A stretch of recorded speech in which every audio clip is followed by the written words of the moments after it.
1974 թվականի օգոստոսի 9-ին ԱՄՆ-ի նախագահ Ռիչարդ Նիքսոնի հրաժարականը կարող էր տեղի չունենալ, եթե չլիներ Washington Post թերթի երկու լրագրողների՝ Կարլ Բերնստեյնի եւ Բոբ Վուրցվորդի գաղտնի եւ հուսալի աղբյուրը խորը կոկորտ մականունով, որի տրամադրած տեղեկությունների շնորհիվ էր հիմնականում, որ լրագրողներին հաջողվեց բացահայտել նախագահ Նիքսոնի ապօրինի գործարքները եւ սկիզբ առավ Watergate-յան սկանդալը։ Խորը կոկորտի ինքնության մասին 30 տարի այդպես էլ ոչ ոք ոչինչ չիմացավ, քանի որ լրագրողները խոստացել էին չբացահայտել նրա ինքնությունը։ Միայն 30 տարի անց 2005 թվականի մայիսի 31-ին գաղտնի աղբյուրը 90 տարեկան հասակում որոշեց բացահայտել ինքն իրեն։ Մարկ Ֆեյթ հետաքննությունների դաշնային բյուրոյի նախկին աշխատակից։ Իհարկե, տեղեկատվության աղբյուրի բացահայտման պահանջը կարող է խիստ վտանգավոր ազդեցություն ունենալ մամուլի ազատության եւ մամուլի միջոցով տեղեկատվություն ստանալու հասարակության իրավունքի համար, բայց Հայաստանում լրագրողական այս հնարքը դարձել է մի տեսակ գործիք, հատկապես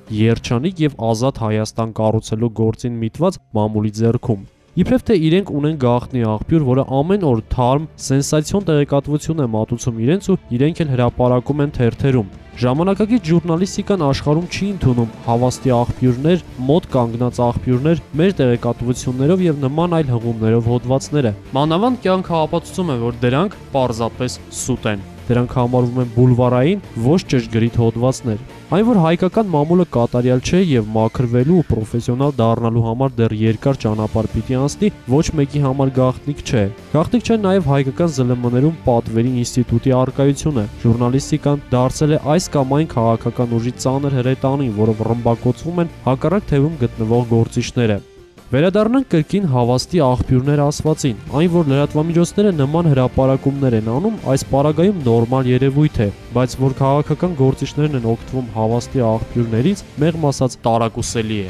Չեմ կարծում, թե այս հոգեբուժական սեանսները, որոնցից մեկն ըստ լուրերի օրերս տեղի է ունեցել Դուբայում, արձագանք կգտնի հայոց երևելիների նուրբ հոգիներում։ Սա հատված էր Հայաստանի Հանրապետության առաջին նախագահի ելույթից, այսինքն ինչ է կատարվում։ Մի քանի օր առաջ իրենց համակիր լրատվամիջոցներում պատվիրում են մի սուտ, հետո հղում են անում այդ ստին ու շարքային քաղաքացուն համոզում, թե իբր այսինչ տեղ է, այսինչ մարդը այսպիսի բան է ասել։ Երբ տվյալ պնդումը համադրում ենք մամուլի այն հրապարակումներին, որոնց համաձայն Ռոբերտ Քոչարյանը Փարիզում կայացած հանդիպման ժամանակ Սերժ Սարգսյանից պահանջել է իրեն վարչապետ նշանակել, իսկ այնուհետև հրաժարական տալ եւ այդպիսով հարթել նախագահի աթոռին վերաբազմելու իր ճանապարհը,